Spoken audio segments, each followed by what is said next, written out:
Before we jump back into our flip, Tom Wichman from Florida Friendly Landscaping Program shares with us some yard maintenance tips on integrated pest management.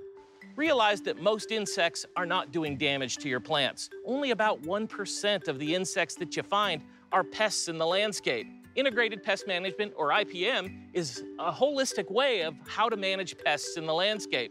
You start first with the right plant for the right place, and make sure that you get plants that are resistant to pests. Try and keep plants as healthy as possible, and don't bring problems home from the garden center. If it's got yellow leaves or pests on it, leave it there and buy a better plant. And then go out into the landscape and scout it. So walk around those plants, turn leaves over, see if you can figure out what made that hole in that leaf. Once you have them positively identified and you know that they're doing damage to your plants, it could be that I can just cut off a branch. That's one particular branch that has all the insects clustered. That's an easy way to get rid of them and dispose of that.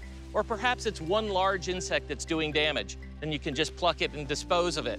If you do have to manage some pests in the landscape, make sure that you start with the lowest toxicity products first. Try soaps or oils. These low toxicity products are a little safer on the environment and a little less damaging. And we're only gonna spot treat because we just wanna treat individual areas and make sure that you're following the label. The label is the law on a pesticide product. University of Florida has a wonderful Pest ID app that can help us identify insect pests. And remember, managing pests in the landscape doesn't have to be difficult. We just need to think about the environment before we take action.